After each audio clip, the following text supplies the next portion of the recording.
Ryan, Yay. we have so much content creation to talk about. It's only going to get even more busy from here on out. Yeah, in a good way. We got some big stuff to talk about. This past weekend was St. Patrick's Day. Kind of a big holiday for guys like us.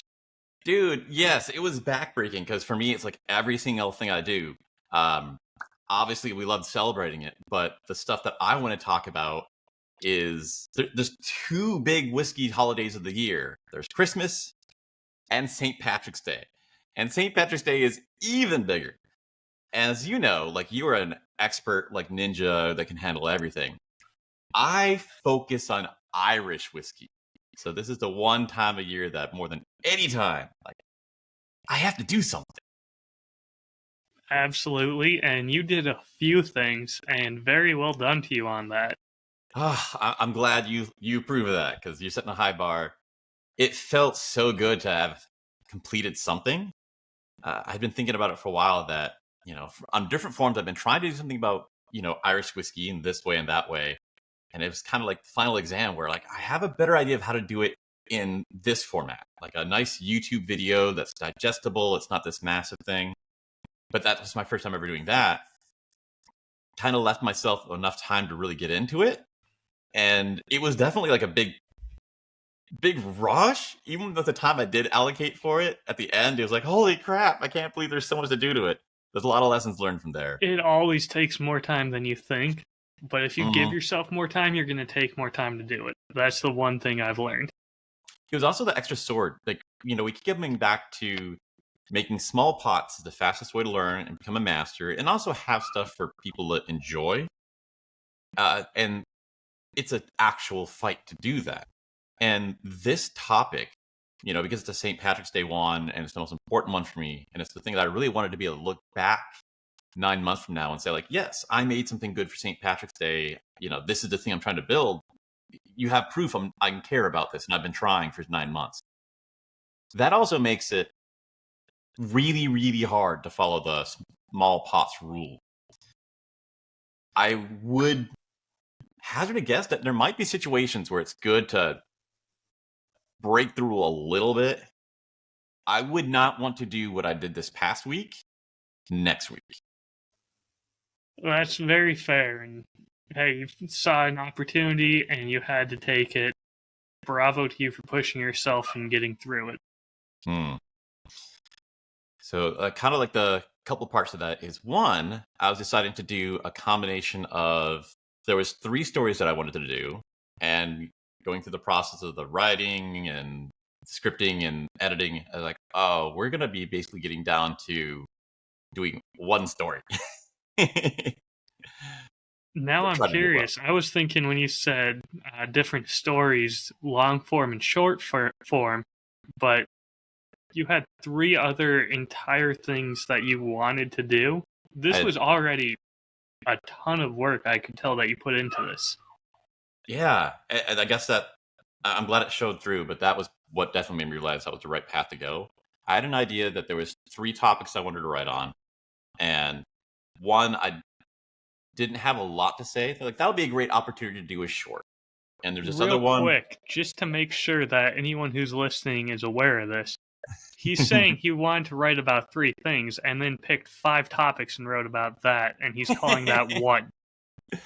It's a little bit cheating. The thing I ended up with was my one story, which has 5 points to it. And so I did the long form, and then I did the short form, which is just 5. It's each of those points super easy. I'm still counting that as 5 good stories because you broke it into 5 parts that were concise and clear and well-defined to where they could be their own story. That's 5 stories. Give yourself a pat on the back. Don't undermine yourself. You're doing great.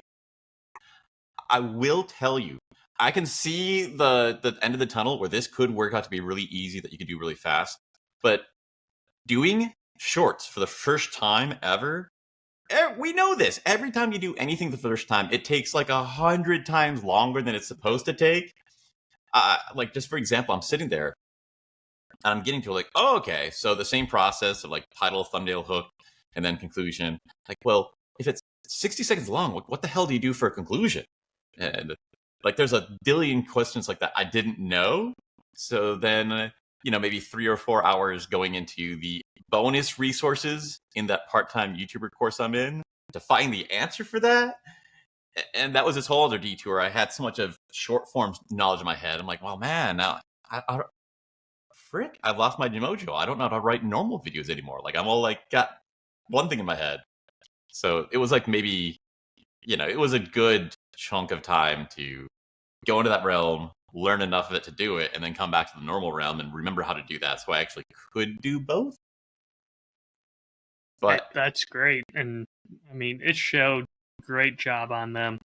I honestly don't remember how you end them, which is in line with every short form content that I've seen. It just ends in my head and I go scroll on to the next thing. That's exactly it. That was why it took me so long to learn how do you do endings, because I couldn't find anywhere in the tutorials or training to tell me that. And then somebody just offline, they had one that was an interview when they could talk a little bit more and you fill in those gaps a little bit more, like we're doing. And the guy's like, oh yeah, you don't have conclusions. Like, there's no time for it. You wouldn't even want it.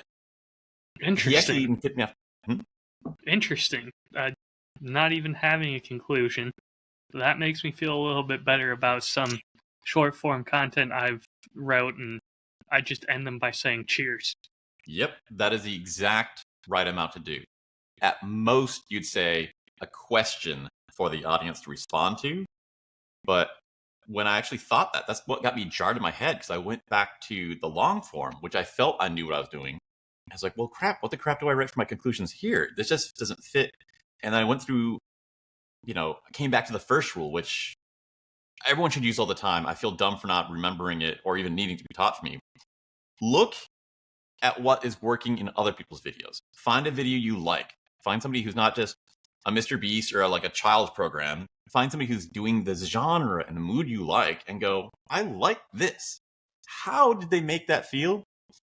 And what I found is, man, almost no one does any conclusion, even on a long form video. Interesting. Look at an example, and I was so shocked. You'll find something, and it's like an instruction on a couple points, like 10 tips to do this. And you're like, 9, 8, 10. You're like, that was great, bye. I was like, there's no wrap up at all. So I'm starting to understand the conclusion, it only really means that's where you're supposed to do a call to action, which is, here's another video for you to watch. Hit that subscribe button. Yeah, that's the laziest one. Then there's like, here is no one enjoys saying that, by the way. I think some people get a kick out of it, I think they train themselves to be, I know this is going to make number go up, so I'm going to enjoy it, but the first time you say it, everyone hates it. There is definitely a lot to be said about the trade-off between how much you like a thing and how much you get success from a thing. And that's, I got something I'm brewing for next podcast topic on that. Yeah, I can talk a little bit about that as well. Yeah, so let's put that on the list for next time. But the thing of it was, it turned out that you're only giving a good explanation of why the next video would be useful for somebody. Or if you have an actual product that you're going to try and sell people to, then you try to transition them off YouTube at that point. You're like, oh, well, if you really need to know a whole lot, I have professional private coaching on it. Come see my thing right there. And that's kind of the general business model. Like, the advertising from YouTube isn't really a lot, even if you have a lot of people.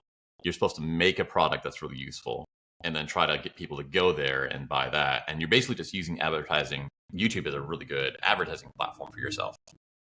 So let me just make sure I'm getting this correctly. Instead of actually concluding something, your goal is to leave them wanting more, whether that's content on YouTube, product, you want to leave them wanting. It's actually something even more interesting than that. And I felt like if you had sat side by side with me and we were looking through the YouTube videos of like, let's just see the examples. I know we can find the answer. It just stuck out like blaringly. The idea is to make all of the videos in your entire queue, or all the videos even on YouTube, as just a multi-parter in one episode. So it doesn't feel like, now we're coming to the end of this video. Like, there is no end. It's like, oh, so that was the first part. So for the next part, go look at this. Oh, that's great. And the next piece you need is this. And you're just continuing chapters in a story. And you're trying to get people to watch as many as possible. Yeah, that makes complete sense, and that describes why I fall down a rabbit hole sometimes. Yeah. But like right now, just today, I was trying to get ready for this, and there's like so many cool things I found. It's about studio design and everything. And it just went from, oh, that's neat, to this giant explosion of like even free stuff that's like, oh my gosh, I don't have enough time for this, but I'm so glad to have it. Some point, I will take the time to set up a good-looking backdrop and not just a piece of wood and put lights and a plant and make it look nice and like someone actually lives here. Yeah, well, I like doing the step-by-step thing. I think that's working out great. And I will, I kind of feel like this was the first thing I made that felt really complete, that I was kind of sort of proud of. And it came back and hit me really hard that the most powerful and valuable part of it was the story writing. Writing seems to be at the core of everything we do right now, doesn't it? Yeah, there's a lot of things that are useful and helpful, but having a good script and telling it well, it's the reason that a short form can even work. When I switched over to that, I didn't have my lighting, I didn't have my camera, I just put up my iPhone. There's a problem with connecting my microphone over there, so I just, use a freaking lav mic attached to my... Anyway, I stood in front of the wall, my liquor cabinet, just grabbed bottles and talked. No editing. And it looked good. It felt good. I'm sure it did, and hopefully I don't know too much about Instagram still somehow. And I hope that you were able to see how many views it generated and how well it did. Yeah, so that was interesting. I think you noticed something similar, but what happened for me on YouTube, because, you make a short, you can publish that everywhere because everyone's trying to be the same platform now. I probably should have done that. I keep forgetting that I have a YouTube now. Yeah, I think that's probably like a strong foundation. Anyway, so I post it, and like I'm like getting maybe like 30, 40 views on my other videos that I spend hours and hours on. This one is 500 views. Post the next one, 500 views. Third, like that's 5 videos, so that's like 2,500 views, more than my thing is gonna get in like years. And then immediately stops. So it's kind of like, thanks, but is there any point of putting work into making these better if it's just 500 and you're done? Yeah, that's a good question. And I'd be curious to know, did any of those 500 subscribe to you? Are they going to see more of your content? How many of those 500 were the same people versus unique accounts? That's a really good question. The analytics tells you, and it says from that 2,500 people, 3 of them subscribed to the channel, which sounds like a good thing. But everyone in the community of the class I'm in, they say that the people who subscribe for shorts only want to watch shorts. They're not going to watch long. And it's actually kind of a way to like poison your channel, that if you make a whole lot of shorts and you get a whole lot of short subscribers, you'll have this thing where like, okay, I got 1,000 subscribers and I make a video and only 10 people watch it because they don't want to watch the long video. And it's actually worse than having 10 views with 10 subscribers, because YouTube will look at it and go like, oh man, only 1% of the people watch it. Your stuff may be garbage. We should try not to show this to anybody. And it makes it even harder to get new subscribers after that. Interesting. You're having to play to what sort of attention span you think your audience has. Yeah, it seems like you really have to pick one to be your main and use the other as a side piece to help like support it or draw into it. But whichever one ends up becoming the biggest, you're kind of stuck following that horse for a while. Interesting. There'll be more time for us to find out the details of that. But the thing I'm really excited about this is, you remember me saying so many times, Ryan, I need to sit down and learn how to tell the same story at different lengths of time. Like I need to tell my normal story, and I need to tell it in 1 minute and then 5 minutes. And it's such a powerful skill because You'll understand the more core of a story if you can reduce it all the way down. I saw this great guy on a YouTube video I think we talked about where he reduced every movie down to 3 words. And it's okay, I understand a little bit better now. But there's also, what if you have to have a conversation with somebody? Like, oh, I understand the amount of attention span they have, the amount of time we have, to be able to adjust that story to each of those lengths.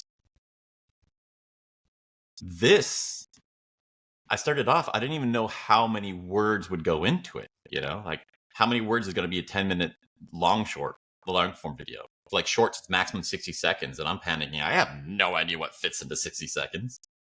But to be able to take my script and I have my bullet points and go, okay, well, now I'm going to do this bullet point in less than 60 seconds. And God, that was a great experience to do that. I'm glad that worked out so well. That's something I'm still working on at times. Don't want to give away too much, but the episode I'm editing right now, I normally aim for about 15 minutes. One of them was 10 minutes, and it's going to be a shorter one, but that's fine. I still want to tell that story. But 15 minutes is normally where I aim for an episode. Feels good. That's been and this one, so far, I need to edit things out still. First time going through, first pass through, it's sitting at about half an hour. Dang. Yeah, that's... So now I'm wondering, do I break it up into 2 parts, or do I edit things out, or do I just say, screw it, it's too good, I'm keeping it a half an hour, which is kind of what I'm leaning towards. Well, this is why this was such a great experience for me. Not just getting a couple of views, but the learning I got from telling those like whiskey points in a very short period of time. It immediately, you could feel what was right. When I went back to my long form and I started going on, and I have that back of my mind, like, oh, I'm going on about this point kind of free form. Is it going too long? Is it getting too boring? Is this just a weird tangent? And after doing it in different lengths of time, immediately you have a contrast. So I could feel like, oh, yeah. No, this part feels good. That's a good rhythm. Like, yeah, that's too much. And I would bet just money that if you took your half an hour story and retold it to somebody else in 5 minutes, when you went back to look at your half hour script, everything would be clear. I might have to do that. The problem is there's so many good little parts to this story, and I don't want to leave them out. Oh, it's going to be a fun one. But that's what it would happen, because when you shorten it down, you're going to take the bare bones, and you're going to miss those. And then when you come back to them, you're immediately going to feel like, I'm so glad to have these. And you'll immediately know. This needs to stay. Yeah. You feel like which is the best ones, and which ones had to stay, That's a very good reasoning. I might have to do that quick, but we'll see how it ends up going. Yeah, there's a lot taken on that. We'll get that in a minute, but I really like this idea for practice so much. It also made it immediately very clear that the real question isn't, is it supposed to be half an hour long? The question is, for the person I'm targeting it to, how long would they need it to be? Because there's no universal, like, it's not half an hour right for me or half an hour for the story. Is this going to be a really quick, funny story that we tell while we're on the bus? Is this going to be a medium story we tell when we're at the bar? Is this going to be a really deep feeling thing that we spend a half an hour with? And those are going to have a different right answer for each of them.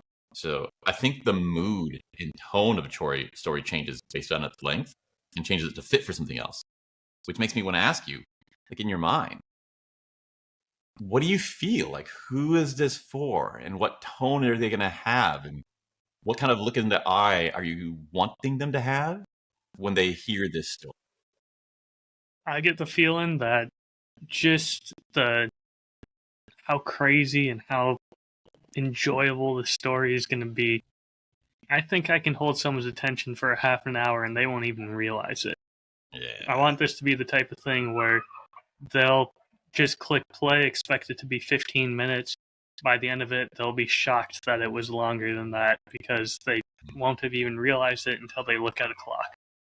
It sounds like you're doing both, where you have such great pacing that, what do they call it, dopamine density? There's so much great stuff happening per minute, but there's just so many of them that it fills a large period of time too. Fingers crossed. I love this story. It's a little out of my wheelhouse for the podcast, but it's too good of a story to pass up. And to give a hint, there's a reason I'm drinking rum right now. Does it involve pirates? Okay, one last thing I want to hit on my topic, and then I want to get to hear a lot about what you've created. The next thing was, doing this taught me so much. Like, we know that making pots is the right way to go, and it's still just shocking how good it is. Not only did it teach me a whole lot about content creation, the difference between short form and long form, and how to have a sense of like when something would actually fit in the script from now on. I realized when I went to the Irish pub the next day to actually celebrate with my friends, doing this had made me smarter about the topic that I was writing about. When I was doing my shorts, I kept on getting tripped up between saying like, oh, you age it in the cask versus you finish it in the cask. Like, those are completely different things. But in my head, it was sloppy. Up until that point in my life, I just like, oh, no, you're putting in a barrel for a while. They're both aging. The best way to learn something is to teach it.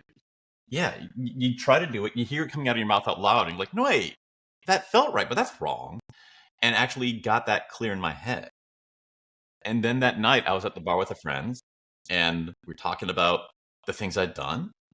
Mentioned the whole section on peated whiskeys, and one guy's really into it. I'm like, oh, well, there's this, and that. And I see on the wall, West Cork. And I barely knew that was peated. But now it's something that I've just memorized and know or forget. I'm like, dude, that one right up there. Let's try that one. And we get it down. He's like, this is so interesting. And he's like, man, how do you even know so much about peated? We don't even like peated stuff. I'm like, this is genius. This is such a hack. So now here's the real question. Which West Cork was it? Because there's one where they're smoking the grains with the peat smoke, and there's one where they're smoking the cask itself. I would they like do to try some really weird stuff. Never get bored, man. Never get bored. No, never. This is my world. Welcome to it. It's a wonderful place. Mm-hmm. Did I mention I completed the whole Wizard Academy bona fide thing? I saw the card. What number were you again? I don't know. I think it's like 140 or something. Well done. Glad to have you in the club. Feels good. But, so just bottom line, St. Patrick's Day was a big deal. Pushed extra, which I normally wouldn't do. And I feel really good that I can look back on, like, this is what I made. And this is now my low watermark. Everything's going to get better from here on. And you should, especially because you did a hell of a lot better than I did. And a lot more. For what we're doing, like, I got this wiki plan, and yeah, so let's get into that. You also, what have you made?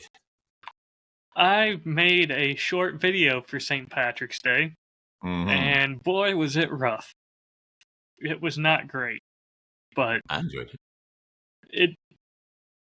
It checked off a few things for me. The first was it was putting out short form content for St. Patrick's Day. Like you mentioned, it is a big holiday for both of us. Yes. The other big thing was it was my first time outsourcing some of the work.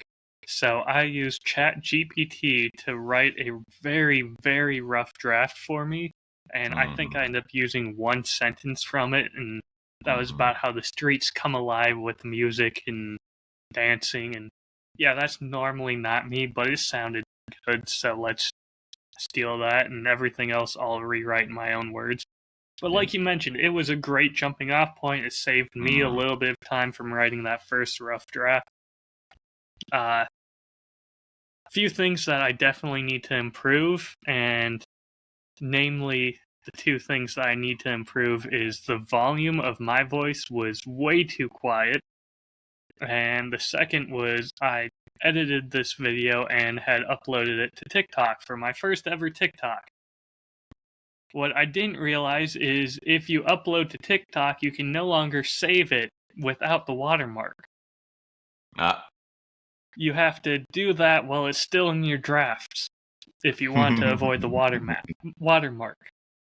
So now I have a video on Instagram that's way too quiet and with a little TikTok watermark in the side. Yeah. I've seen so many Instagram videos with TikTok watermarks on it. No one cares. Yeah. What the main problem that I could see it being was it was the same exact height to where I had put the captions. So it was kind of in the way of that. This is a thing that will just drive you batty forever. There's times like you put the captions on, and then they'll have like the title when they put it on, and that covers your captions. And just, you know how many times we say just take it like 1% better each time? Like doing this is like 30% better. You're already like, ooh, I want to get into this. So you wanted to talk a little about motivation, and we can bring it back to this if that's too soon. But it's so important whenever you accomplish something like this, even if it's small. We get burned out, in my opinion, because you only see the things that were wrong. You only see the things that you need to do next time and how far behind you with all the things you want to do. You immediately rushing. You skip taking the moment of going like, look at what the fuck I did. Like, I'm proud of I got something done. I did skip that moment, but I still think it was a great step forward just because it was something I put together in, I think, an hour. And it was ready to be published. I had done it a day or two before because I was going to be up at a friend's cabin. Just wrote it, recorded, and quick edit on TikTok to put in the captions and the little end card of season 2 coming soon. Yeah, that was a great trailer. When like the card at the end came up, I was like, now I'm excited. So it did its job. Was it the best? No, but it was a great here's a quick pot. I need to get a lot better at this, so I'm going to do one with as little effort as I can. Like, sure, you gain some like content creation skill, but your skill mentally of making small pots also improved, and that's so important. I think also the skill of letting go of my procrastination due to perfectionist nature. Yeah. Don't put it off. Just do something, do it quick, and put it out there. That's all part of making a very small different pot mindset. Yeah. The Craftsman Day will happen someday, and we don't have to be there today. Very true. But we can go on to that motivation if you want. Otherwise, I can also talk about some of the other things I'm working on. Yeah. Let's hear what else is in the pipe, what you're working on, what you've learned, and how do you feel about your process? Actually, one thing I should probably mention with the outsourcing and using ChatGPT, I am working on another video where it's going to come out April 1st. Surprisingly, not for April Fool's Day. That was the day the first ever bottle from Suntory was released under Taketsuru. So I'm going to tie that into the episode, the first release, and kind of do some promoting with that. But where that gets interesting is I tried to use ChatGPT to give me that rough draft again. And believe it or not, ChatGPT, in talking about this one specific, very strange day, isn't as widely known as public knowledge to where it's capable of doing that. It kept just making up facts and were not at all right. You have no problem with that. I probably could have just went with it for April Fools, but it wasn't what I wanted. So I'm going to have to do that one. But doing something like St. Patrick's Day, where it's very widely known, a lot of public knowledge about it, it absolutely understood the assignment there. So you're seeing the limits of what it can do and when to use it. It's another tool, just have to learn how to swing that hammer. If you were an evil person, I mean, at least internet evil. Putting something out with the wrong information will get you way more attention than putting out the correct one. Oh, I know. Yeah, there's one or two things where I've been like, I could put something in here that's technically not wrong, but it sure isn't right, and I would get a ton of comments on it. But I don't know. There's a little part of me that would die inside the moment I do that on purpose. Yeah. Loving what you do is really important to this too. But there's also this longevity thing. That's going to be a topic for next time. But the trade-off between short-term and long-term. Yes, and we'll see how sustainable short-form content is for me. If I can get to where it's just quick, easy, put it out. The goal is to have 2 pieces of content per week for at least 3 months straight, which is ambitious, to say the least. But if that proves to be, I can get a good handle on it, I've got that 3 months of content already written out. I can quick write more short form content if within the first month or two that feels sustainable, and potentially keep that ongoing for a while. It's a great idea. We'll see how much I can handle. It's such a faster way to develop your skills than doing long form. So I kind of wish I had thought to do that if I started over. But whatever you do, remember, priority one is protecting your desire, your passion, because that's what really people are getting from you. Your value is your enthusiasm for it. And I definitely prefer the long form content, but writing out some of these short form ones, it doesn't need to be that long to explain some of the things or talk about some of the things I want to talk about. And there's certain stories I'd love to talk about on the podcast, but there's just not enough meat there to be able to go into it for 15 minutes. Yeah. So it's been really fun diving into some of those pieces that I haven't been able to touch with what I currently do. That's the exact reason why I was able to convince myself to try it. And that's fun, that there are stories that just don't fit in that format. And we still get to see those. Honestly, I wish I had dived into it sooner. In season 1, I did an episode on Puccine, and I just made it a collection of short stories.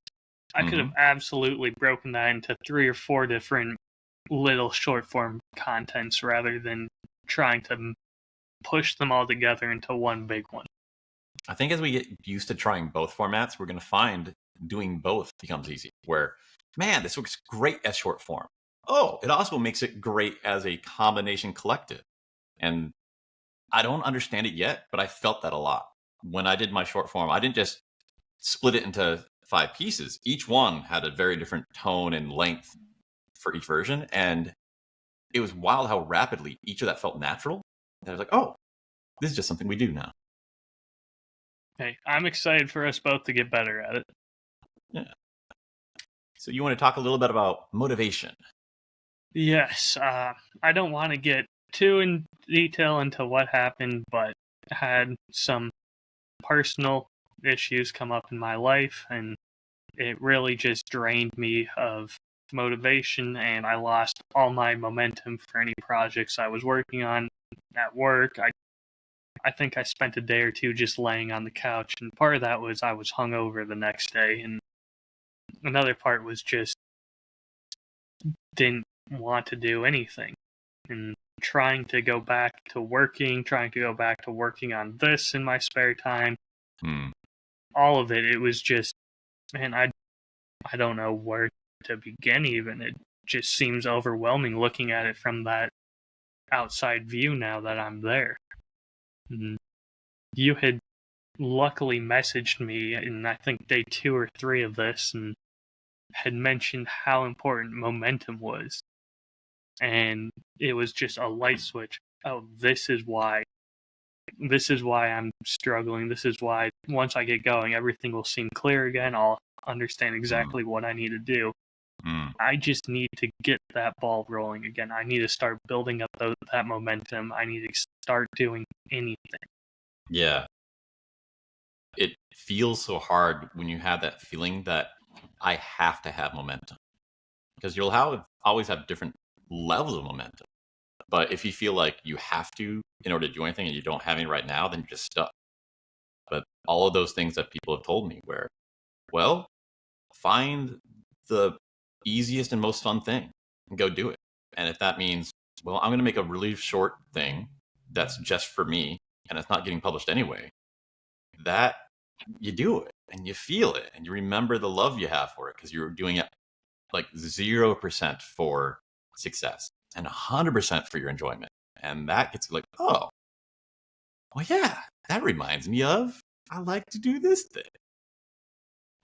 The one thing I'll add to that is, please, if you're trying to make content, reach out, build a community with other people, friends, do some collaborative projects together, because doing something like even this podcast gets me so excited. It helps me get that momentum. Check in on each other. Make your friends. It's not weird, I promise. Just check in quick and go, yeah, you need some help? I'll give you the kick in the ass to get the momentum to move forward, because I know that's important to you. Sorry, you go. Sure. I'm not sure where I was going to go with that anyways. It's like I hear multiple times that this is a lonely career to have. And emotionally, I'm like, I don't get that at all. I'm having a great time. I talk with Ryan, I talk with all these other people. Got really lucky with my start. But mentally, it makes sense. When I'm writing my script, I have to write it alone. When I'm filming it, I have to film it alone. When I'm editing it, I have to edit it alone. So that's really good advice, Ryan, to kind of proactively check in on people. And you can give them a kick in the ass. You can also get a surprise inspiration. One thing that really surprised me, there's just so many things I learned from doing this one big long form thing that I was passionate about. But one really huge one was I took the day off on Monday. And then on Tuesday, it's like, you know what? I'm kind of going to follow like what I talked about with Ryan. I feel really tired and kind of burned out. I definitely went too far. But instead of doing nothing, I'm going to just do what is the smallest thing that would be enjoyable in this field. And for me I want to watch some examples of people who made stuff that are similar to what I'm doing and did it really well. Like, wouldn't that be fun? Just sit and enjoy it. I can be the audience instead of be the creator. And the surprise thing that I found when I did that, that is one of the best ways to learn. I was like, holy crap, this is such a great idea. And I'm an idiot because I've told other people to do this so many times. That Stephen King book on writing that I keep referring to, he says over and over, if you're going to be a good writer, you have to be a good reader. You should be reading as much as you write. And I've just been taking course after course after course, trying to edit and film and script. And this was maybe the first time in maybe 4 months that I sat down to go, I just want to enjoy seeing some things that were made by others in this world that I'm working in. And he was like Neo in the Matrix. It's learning left and right and having a good time too. It was rejuvenating. Absolutely. And to bring a point to that as well, making a TikTok brand new YouTube channel, the first thing I did was I went on both of those platforms and I thought, okay, who has the biggest podcast ever that I should look at for an example of, see if there's I don't know on TikTok if I can have a background on my profile or not. You can't. Found that one out. But yeah, what I did was I looked up Joe Rogan on both of them. I don't even listen to the podcast that he has. I know very little about it. But the first thing I did was, everyone knows Joe Rogan's podcast. He's going to have everything set up as well as he can. So I'm going to go on YouTube, look up Joe Rogan. Sure enough, okay, he's got a little picture here. He's got a nice banner. This is how his is set up. I'm going to try and mimic that. I at least know now I can customize this, and this. Yeah. And it's been fun getting more niche down, because learning from examples, such a huge way to learn. But then you start getting into these more artsy and emotional questions of, well, like what sort of tone do I want to have? And what sort of audience do I want to reach out to? And honestly, we're still in the same zone where a lot of times it's like, what do I even really want to say? What topics do I want to cover? And when you sit down and watch somebody, like, find a channel on whiskey, find a channel on Irish history and look for it and go, oh, this is the stuff I want to do. And this is the way I want to do it. And man, it's so inspiration. It is so good for finding the inspiration that was already inside you, but you just didn't see yet. The one other piece of advice I'll give off of that is don't find a one-to-one of what you want to do, because at best you will be a cheap rip-off of what they're doing. Find some other genre, something else, and go, I want to do that, but with my niche. Mm-hmm. So find, if you want to do something based off Irish whiskey, find someone who, I don't know, reviews IKEA furniture. Yeah. And go, I like his style. I'm going to steal that and use it for my own. Yeah. Mixing two things together in a way that's never existed before. Absolutely. One phrase I heard, though, because so much of this comes down to be finding, like, what is the smallest next step you could take so you don't get stuck or afraid. You're right. If you just imitate someone else, you'll just be a worse version of them. And I heard this really good phrase that if you sit down as a complete beginner and just look at who your idol is, the person who's doing the thing you like the most, that's closest to what you care about, and you just imitate the heck out of that as much as you can, you're still going to be doing it in a way just like you. There's no way you can imitate them completely. There's going to be some differences unique to you. So in the end, it's going to come out to be a little bit special. Just don't stay in that way forever. But that can be a really good first step to get you warmed up, and then look like, okay, well, then what else can I add? One of the best pieces of advice, I forget who told me it, but going off of that and going one step further, if you have an idol or someone whose content you really enjoy, don't try and copy them. Try and make something that you think they'll enjoy. Yep. Take it a step further, and if they enjoy it, their audience would probably enjoy it, and it will bleed over, and who knows, you guys might become friends. That's definitely one of the big goals. I mean, I feel like that's kind of all of our goals, is we want to meet our heroes. Whether or not they live up to it, who knows, but we'd all like to be there. Well, that's been the most rewarding thing, that more and more it feels like the people I look up to and like are the people that I'm collaborating with, instead of let's hang out at the bar and talk about the last girl that some random person dated. Now you're excited to be working with someone who you've been watching for years and thinking of yourself almost as a colleague. That's incredible.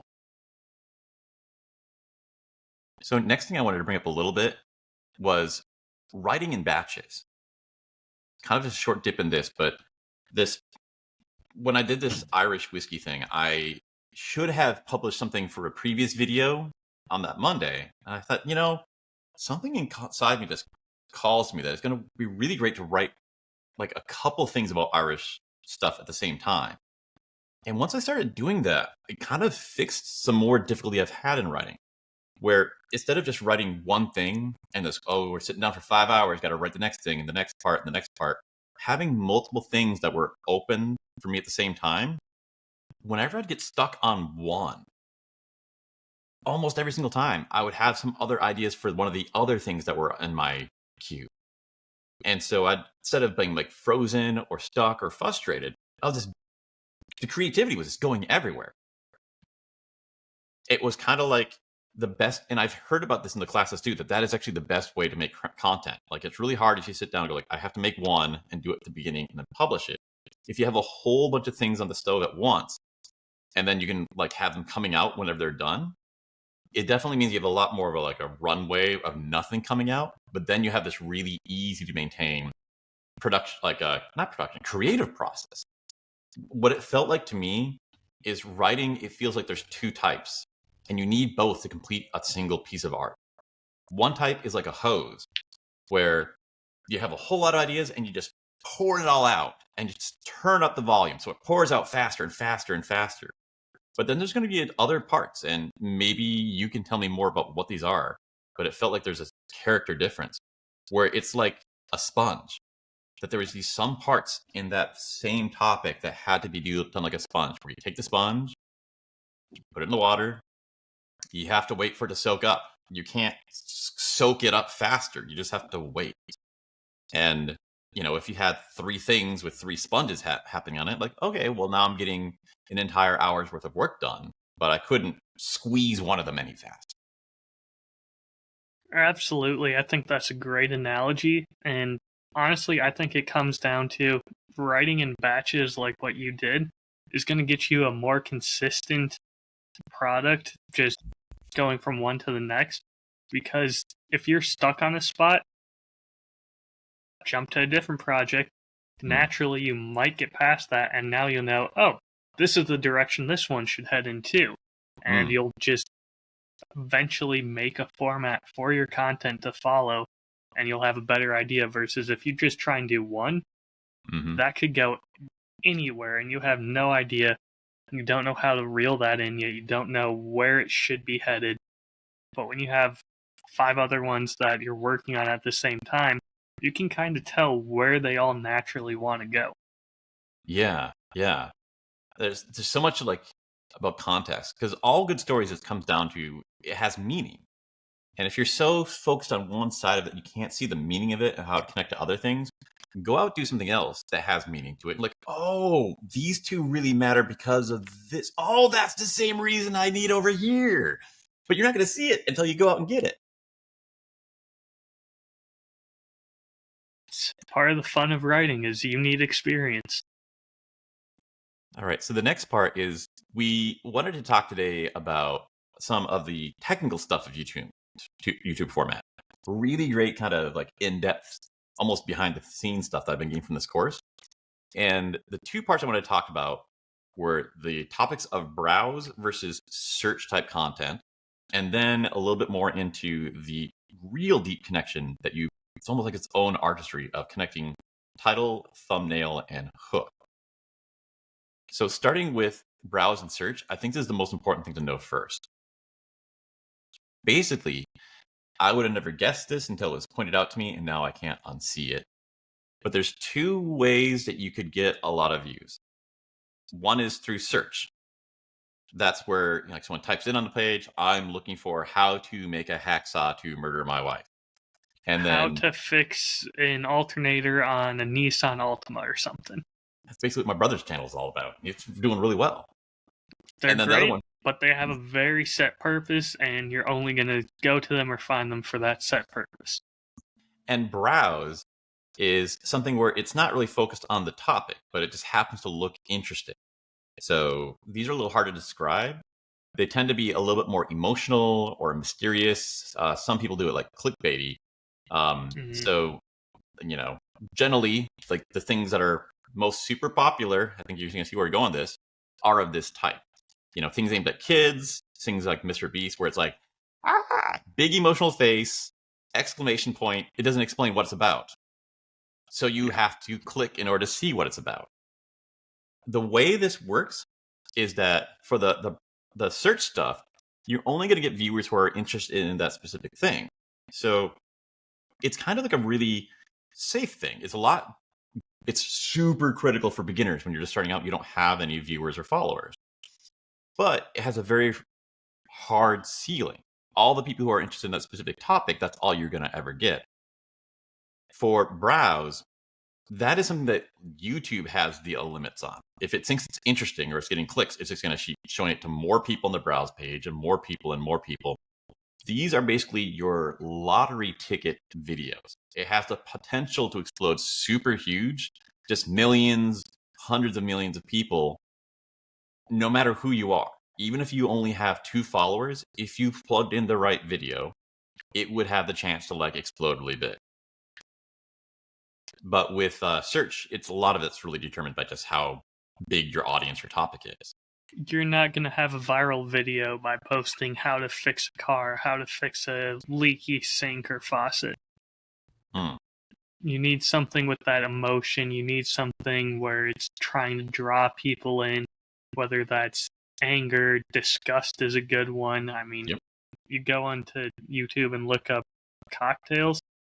I guarantee you, one of the first 5 is going to be, here's these most awful drinks you've ever heard of, and use these to punish your friends for bar bets or something.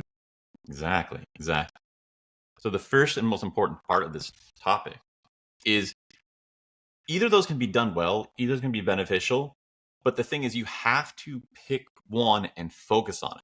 If you're trying to write your script or your hook or thumbnail or all these parts and you're doing it halfway search and halfway browse, it's going to suck. It's not going to succeed at either. But if you pick one and just go, okay, I've decided that for this video, we're going this way. Have that be your North Star for every part of your creation of that video. It's going to click together. You know, like for example, if you're doing that emotion, like we're doing a browse video, we need emotion. You're going to need to bake emotion into each part of that plan. Your hook's going to be really different because like it has to matter emotionally to the person instead of, well, this is the fastest way to get your car running, you know? And if you're opposite way, if you're going for a search video and you're so diluted with emotion, it's not going to get people like moving on it. It's going to just feel like this guy's wasting my time. I don't think he's taking it serious. So I never understood that before, but it makes sense that these are 2 separate options and you should pick and focus each video on it. So my first thought, of course, is how can I use this to defy expectations of, here's what should be a boring search video, but you already have built content and built a following expecting browse style. So people go to expecting it to be your normal. See, it should be something boring. And within the first 15 seconds, something happens, and now it's, oh, there is way more emotion in this than there should be. This is startling. It gets your attention, and now you're hooked. It'd be interesting to see you try that. For me, it feels long really way important. Out before I'd be able to. We're going to be doing this for quite a while. Fingers crossed. It from everything that I'm seeing and learning, it seems that the way to do it is to make each individual video its individual thing, but your channel should have a mix of both. So the recommendation that we had was when you are a beginner with not a lot of followers, you should make 3 search videos for every 1 browse video. So you have something to start building your momentum, start getting people, but you know, once a month, you throw 1 hat in the ring, 1 lotto ticket.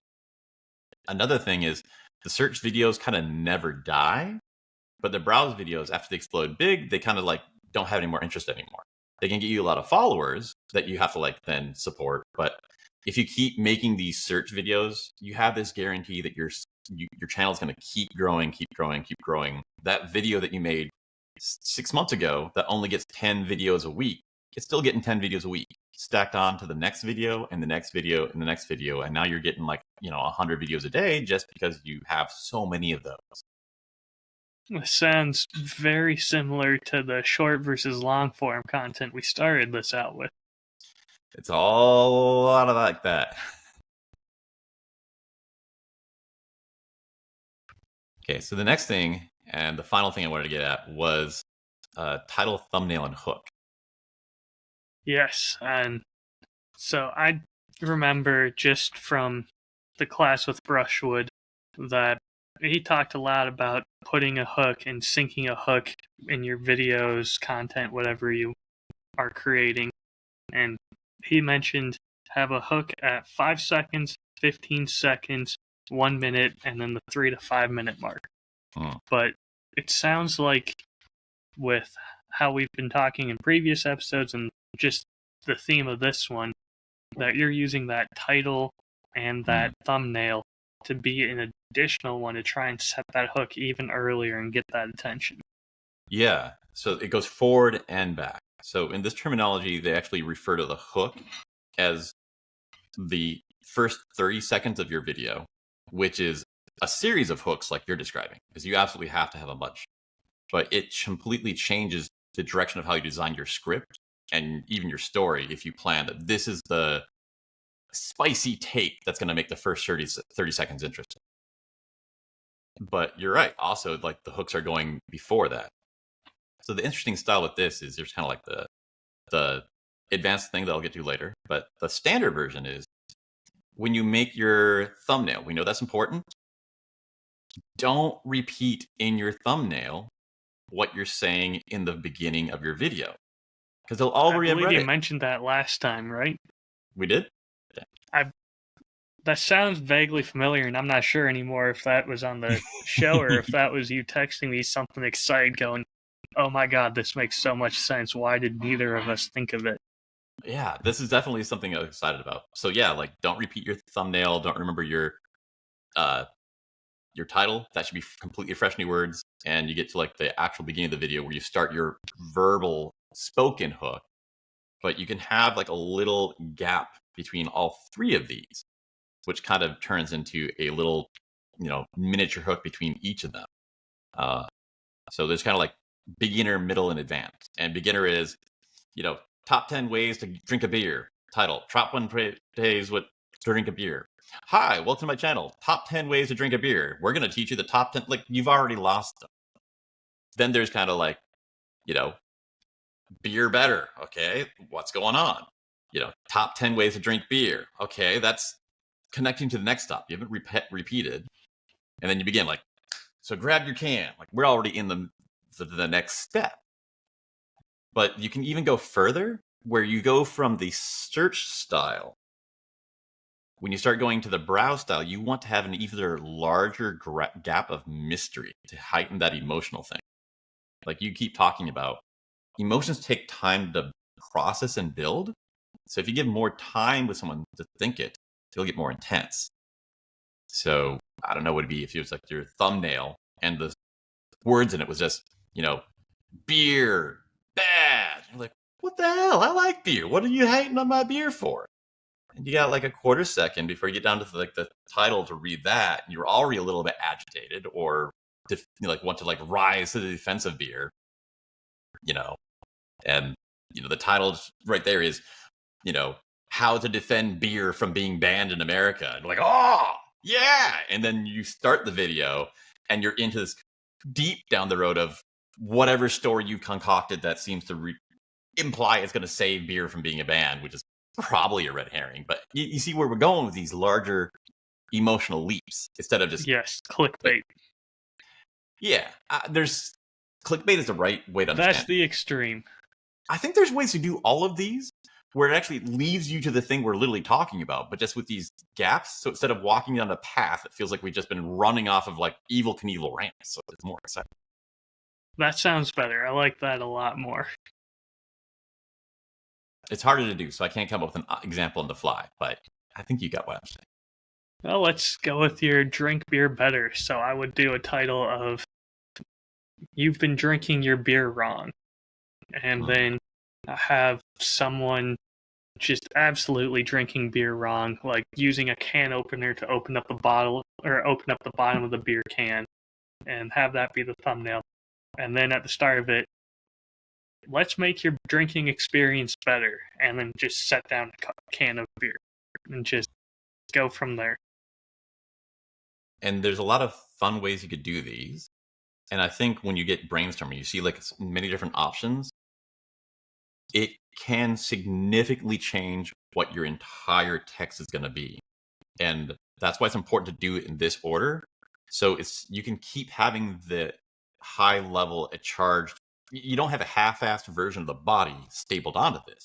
The body can actually fulfill the promise you made and not be clickbait if you do it in this order. Because I was writing about something like, so what would be an example? And, that's just what I did last time. I'm starting to write something about how whiskey's aged, so it actually has a lot more connection with cultural heritage than things like vodka and beer. And I say that if I just start writing the body of that, and then I come back to like, well, I need a punchy hook about that.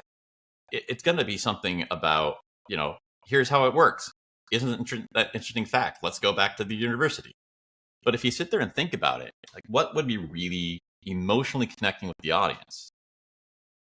And go, oh, well, maybe we should take it from the perspective. It would be really meaningful for somebody if I said, okay, well, St. Patrick's Day, like you're an Irish American, you kind of feel like you've lost connection with your heritage, and this would be a way that you could actually bring connection to your heritage again. And like, wow, yeah, that does completely connect with the topic that I'm writing, but that's a much more emotionally powerful one. It's going to take your entire story that you wrote and not get rid of it, but just rotate it 90 degrees.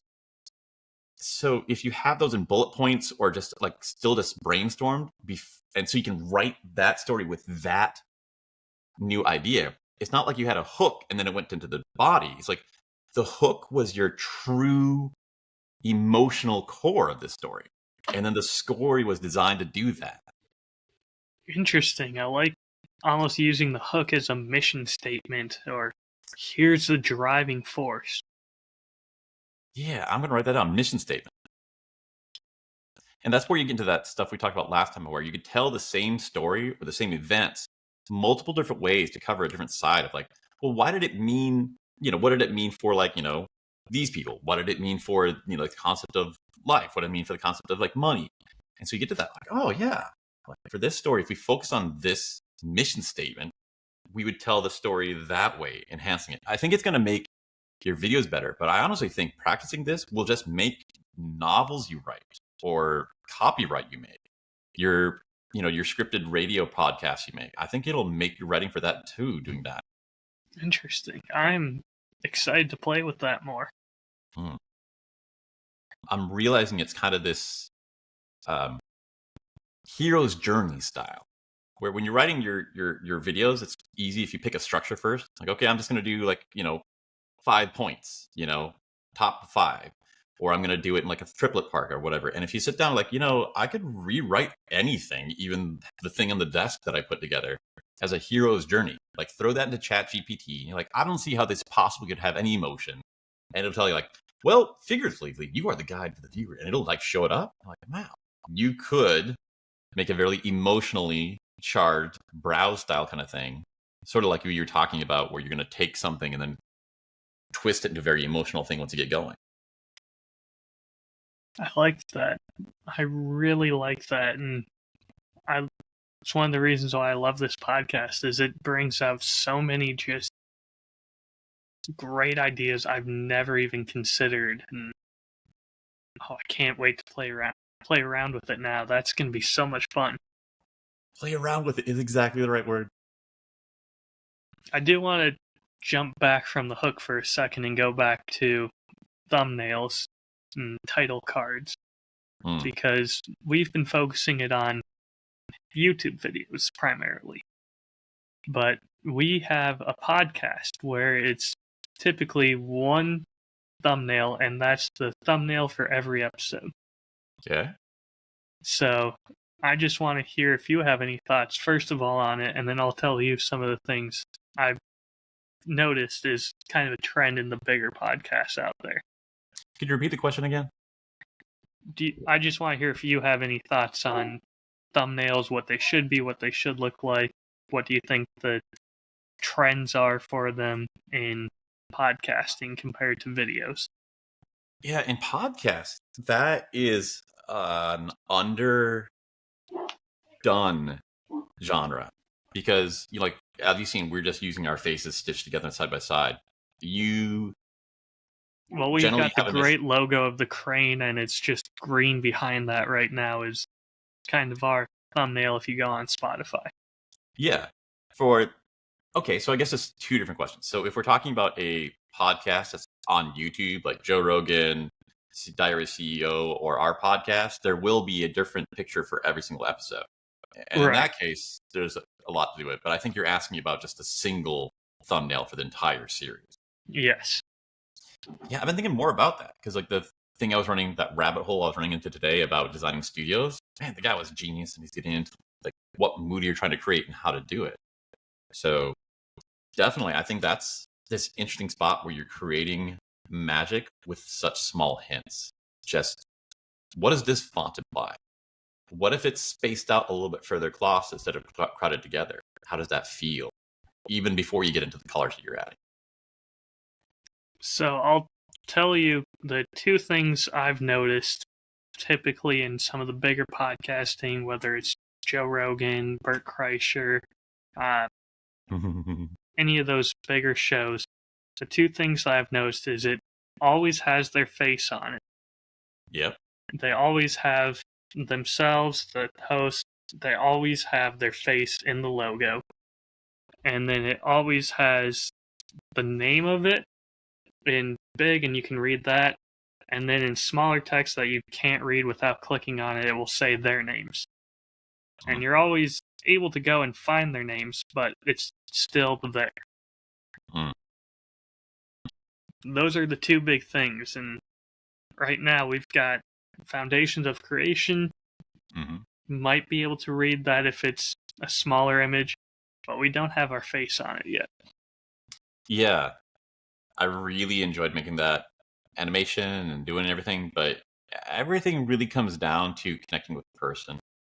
And from the studying I'm doing, they would say, yeah, if you have an interesting picture, bright colors, that's going to get people faster and then have a high ceiling. It takes longer for people to connect with a person because they don't know you, but then they connect far deeper. So if you're playing the long game, you should be using your face in front of the camera, like we got you doing now. Need to get this trimmed up, but other than that. So I'd say you're right. Having the thumbnail of us on the podcast, or maybe even your Spirit of Podcast, is the long way to go. So here's what I think we should try and do at some point, and looking out a little ways. But next time I'm in Nashville, I think we should try and get a picture of us with a crane in the background, and we'll edit in the logo over the crane. Dude, a live action version of it? I like that. I think that would be... It'd be a little bit harder. We could take it looking up, so we'd have to skew the logo a little bit, but I think that would look just killer and definitely catch people's attention. Also, let's make sure to do one where we're lit very well, like high quality camera, and do the green screen behind us. So if we have to do something where we're arranging the crane to make it, because I could see us doing a great job on this, and it looks great, and then you shrink it down, the crane gets kind of hard to understand what's there, and you kind of need this artificialized thing. Like if you actually look at most YouTube video podcasts, their thumbnail, the person is photoshopped on top of it so they can make whatever's going in the background either like brighten it super much or zoom it in super much to make it so that it's super easy to see, more hyper real. That's a great point I hadn't thought about, but I'm definitely excited for it. And you also mentioned my podcast. One of the things I'm thinking for when I eventually redo my logo again is I kind of want to keep it looking like it's a label on a bottle. Yeah. But I'm thinking having my reflection in the bottle just as a very subtle thing. Oh, man, that's a good idea. Yeah. It's recognizable that you're there, but it's something that's not, I'm still in the background letting this be the primary focus. If it was something that was hard to see because you shrink it down, like that's okay. Like you're supposed to see the bottle. We'll see if it comes across that way or if I even remember that by the time I start working on the next batch of logos, but it's the current idea. I like it. Well, that's a solid point. We managed to cover all the things I needed to hit today. Is there anything else you want to bring up while we're still happy before we meet up in 2 weeks? No, I think I'm good. Hit the motivation and momentum was the big one that I personally wanted to talk about. So I guess what's next is what are we going to talk about next week and what big questions are we going to leave them with? Great. So next week, in 2 weeks, I want to talk about the interesting, not trade-off because that's not even correct, but the interesting mix of doing things because you enjoy it and doing things because it's effective as getting viewers, subscribers, or sales. And that's going to be a lot we have to say of, and it's pretty important.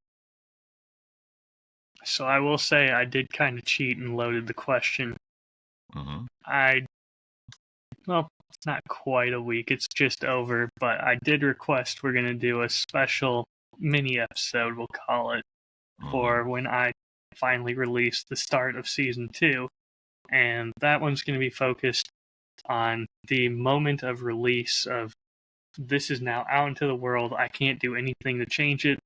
I just have to sit back and hope that people enjoy.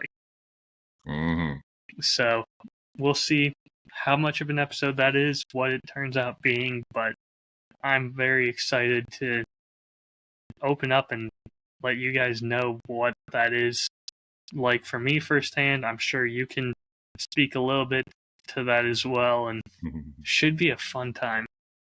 Yeah. So for the mini episode coming up next week on that's even more exciting. So we got 2 things to look forward to now. Yeah, love it.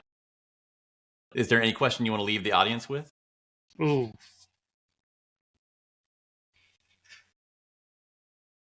My big one is, how far is too far for thumbnails before you think it's being clickbaity and you don't like it?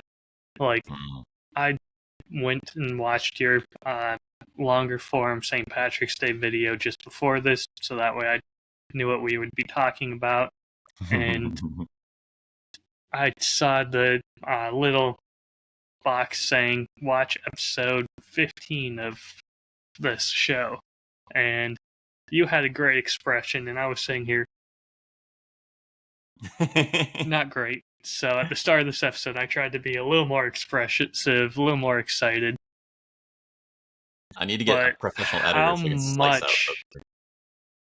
How much enthusiasm, excitement before it doesn't seem genuine anymore? Where do you guys think the line is? Yeah. Is there any example that feels like it's right on, or any example that feel like it's over the top? So my question is, what was the favorite piece of content you saw for St. Patrick's Day? Ooh. And was it long form or was it a short? So I'm going to add a small question here. What were you drinking for St. Patrick's Day? Yeah, I want to know that too. All right, this feels like some good stuff. We'll have a regular episode in 2 weeks, and then we're going to have a mini episode for Ryan's special creation next Friday. Very excited to celebrate that. Awesome. Thanks, Ryan. Happy St. Patrick's Day. Happy St. Patrick's Day, my friend.